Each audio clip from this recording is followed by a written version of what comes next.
एक कली के फूल बनने से पहले न तोड़ना उसे, उसकी खूबसूरती खो जाएगी।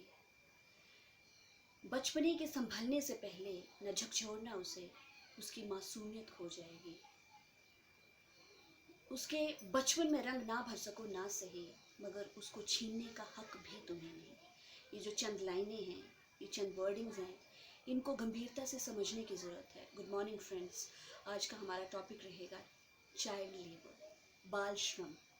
बाल श्रम हमारे देश के लिए एक अभिशाप बन चुका है, कलंक बन चुका है, और आज वक्त आ चुका है कि चाय की चुस्कियों के साथ हम ना कि इस टॉपिक पे बात करें, बल्कि हमारी नैतिक जो रिस्पॉन्सिबिलिटीज़ हैं उनको भी समझें। हमारे आसपास अगर कुछ भी ऐसी चीज़ें होती हैं तो हम चुप्पी ना साधें, बल्कि इसके खिलाफ आवाज़ उठाएं। ये बहुत ज़रूरी हो चुका है। बाल श्रम है क्या? 14 वर्ष से 14 ईयर्स से कम जो बच्चे हैं उनको अगर काम करने के लिए मजबूर किया जाता है, उनको ज़बरदस्ती काम करने के लिए प्रेरित किया जाता है, उनको शारीरिक मानसिक प्रताड़ना दी जाती है, तो ये चाइल्ड लेबर के अंडर आता है। लास्ट डे 12 जून, जैसे कि आप सबको पता होगा कि वर्ल्ड चाइल्ड लेबर डे मनाया गया है। लास्ट हर साल मनाया जाता है, जो कि बहुत अच्छी बात है। और हमारी सरकार, हमारी गवर्नमेंट ने बहुत अच्छे अच्छे कदम उठाए हैं इसकी रोकथाम के लिए। ना कि इंडिया में, बल्कि अन्य कई देशों में, अन्य कई कंट्रीज़ में ये सारा निषेध है। क्या आप जानते हैं कि 35 मिलियन से भी ज़्यादा बच्चे चाइल्ड लेबर में काम करते हैं? और इंडिया में ये सबसे ज़्यादा रेटिंग पॉइंट कहाँ मिलता है? यूपी, बिहार, राजस्थान। इतनी सारी चीज़ें हमारे आसपास होती हैं, लेकिन हम क्या करते हैं? सिर्फ चुप्पी साधते हैं और कुछ नहीं करते हैं। लेकिन अभी वक्त आ चुका है कि हम अपनी आवाज़ उठाएं, अपनी आवाज़ बुलंद करें और लोगों को जागरूक करें, खुद भी जागरूक हो जाएं, अपनी रिस्पॉन्सिबिलिटीज़ को समझें। 1950 में 24 नंबर आर्टिकल जो है उसमें ये कानून बनाया गया है कि 14 ईयर्स से जितने भी बच्चे कम हैं, वो अगर इस काम में जाते हैं या फिर ज़बरदस्ती उनको इस काम में डाला जाता है तो ये एक अपराध है। चाइल्ड लेबर के लिए ये एक्ट तैयार किया गया है, बच्चों के भविष्य के लिए। क्या आप जानते हैं कि अगर हमारा जो बच्चों का बचपन है उसको हम सही एजुकेशन, सही राह नहीं देंगे, तो आगे वो क्या करेंगे? माँ बाप के लिए ज़रूरी हो जाता है कि वो इस चीज़ को समझें।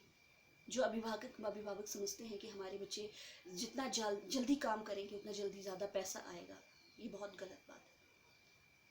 हमें ये सारी चीज़ें रोकनी होंगी, बल्कि अवेयरनेस बतानी होगी। अगर हमारे आसपास कोई चीज़ें होती हैं तो हमें उसको रोकना चाहिए, ना कि चुप रहना चाहिए।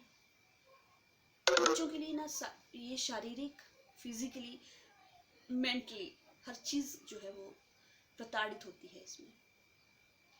बच्चे हमारे देश का भविष्य हैं। ज़रूरी हो जाता है कि हम अपने भविष्य के लिए सोचें, उनको एक सही राह दें, सही एजुकेशन दें। और बहुत अच्छी बात है कि हमारी गवर्नमेंट, हमारी जो इंडिया की गवर्नमेंट है, उन्होंने बहुत अच्छे एक्ट्स बनाए हुए हैं इसकी रोकथाम के लिए, निषेध के लिए। जैसे कि फॉर एग्जांपल मैं कुछ बताना चाहूँगी आपको, जो हमारे एक्ट्स हैं। लाइक जो फर्स्ट हमारा जो एक्ट रहा है, the child labour provisions and regulations, जिसमें भारत सरकार ने 1986 के अंडर चाइल्ड लेबर एक्ट बनाया है, जिसमें 14 ईयर्स से जितने भी कम बच्चे हैं, अगर उनको ये काम करने के लिए ये बढ़ावा दिया जाता है या फिर उनसे करवाया जाता है, तो ये एक दंडनीय अपराध है। इसके अलावा हमारी जो गवर्नमेंट है, उन्होंने एक जुवेनिल जस्टिस एक्ट बनाया है, care and protection for child act 2000, जिसके अंडर अगर बच्चे, कोई भी व्यक्ति जो है बच्चों को मजदूरी करवाता है या फिर उनसे ऐसा काम करवाने के लिए मजबूर करता है, तो उस पर कड़ी कार्रवाई की जाएगी। इसके अलावा the right of children to free and compulsory education act 2009, जिसमें ये प्रावधान किया गया है कि 6 से लेकर 14 वर्ष की आयु के जितने भी बच्चे हैं उनको फ्री एजुकेशन दी जाएगी, और ये बहुत ज़रूरी है। हमारी गवर्नमेंट तो हमारे लिए बहुत कुछ करती है, लेकिन हमारी एक जिम्मेदारी बनती है, हमारी रिस्पॉन्सिबिलिटी बनती है कि हम ना कि उनको सुने और साइड में रख दें, बल्कि उसका अनुसरण करें, उस पर चलें। हमारे आसपास कोई बहुत सी चीज़ें ऐसे होती हैं तो हमें उसको रोकना चाहिए। दोस्तों, ये बहुत ही गंभीर विषय है। मैं चाहती हूँ कि आपको, हम सबको, बल्कि मुझे, हम सबको ये समझने की ज़रूरत है कि बच्चे हमारे इंडिया का, हमारे देश का, किसी भी कंट्री का, नॉट इवन इंडिया, किसी भी कंट्री का एक फ्यूचर है वो। आज उनको एक सही राह दिखा जाएगी, एक अच्छी राह पे चलेंगे, एजुकेशन उनकी जो है वो अच्छी की जाएगी, तो आगे वो एक बहुत अच्छा भविष्य तैयार करेंगे हमारी कंट्री के लिए। बहुत ज़रूरी है ये। मैं कंचन आप सबका धन्यवाद करती हूँ कि मेरे व्यूज़ आपने सुने हैं, और सबसे रिक्वेस्ट करती हूँ कि जागरूक रहें, सतर्क रहें। आपके आसपास अगर कुछ भी ऐसा होता है तो आवाज़ उठाएं। धन्यवाद।